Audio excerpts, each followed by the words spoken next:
So hello everyone, welcome back to another video. তো শাকিব খান মানে মানুষটা খুবই আনসার্টেন এবং আনপ্রেডিক্টেবল একটা মানুষ। এটা কিন্তু বারংবার তার kind of choice of scripting বা ডিসিশন মেকিং এ কিন্তু বোঝা যায়। তাকে নিয়ে আমরা যেরকম এক্সপেকটেশন রাখছি যে তার পরবর্তী সিনেমা কি হতে চলেছে, বা 2028-27 পর্যন্ত আমি লাইন আপ দিয়ে দিয়েছি, এবং রায়ান রাফির সাথে তার বারংবার যেরকম যেরকম প্রজেক্ট এসছে, সেই প্রজেক্টের দরুন এটা অ্যাজাম্পশন করা যায় যে তার হয়তো রায়ান রাফির সাথে আপকামিং সিনেমা হতে চলেছে তুফান 2 বা তাণ্ডব 2। এই সিনেমাগুলো আমরা ভাবনা চিন্তা করি, বা সুরঙ্গ, বা এই ফ্র্যাঞ্চাইজ বা ইউনিভার্সের যে কোনো পার্ট আসবে সেখানে হয়তো আমরা মেগাস্টার শাকিব খানকে হয়তো আমরা সেই পার্টের অংশে দেখতে পাবো। বাট একদমই আনসার্টেন বা আনপ্রেডিক্টেবল একটা জিনিস হতে চলেছে সচরাচর, যেটা আমি এক্সপেকটেশনও রাখিনি।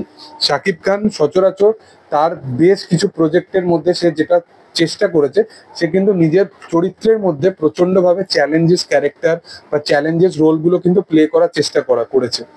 ইভেন রায়ান রফি তাকে একটা হরর সিনেমার জন্য নাকি তাকে মানে অফার করেছে, এবং সবকিছু ঠিকঠাক থাকলে শাকিব খানকে এইরকম কাইন্ড অফ একটা প্রজেক্ট আমরা দেখতে পাবো।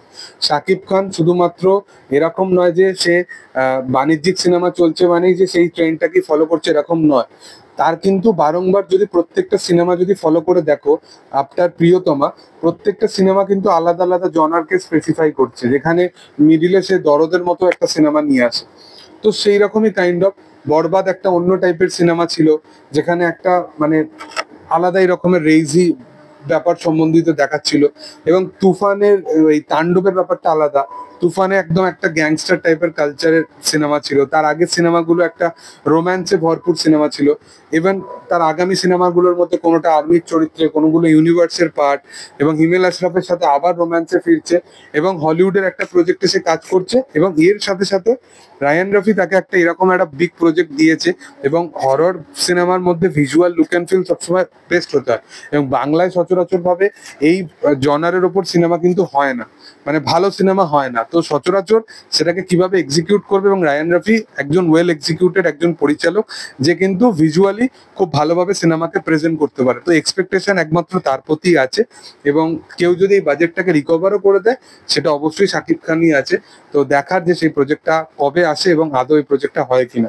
এবার তোমাদের কি বক্তব্য এই বিষয়টা নিয়ে, সেটা তোমরা অবশ্যই কমেন্টে জানিও। ভিডিও ভালো লাগলে অবশ্যই লাইক করো, শেয়ার করো, সাবস্ক্রাইব করো চ্যানেলটাকে, এবং পাশে থাকা বেল আইকনটা অবশ্যই প্রেস করে দিও। Thank you all.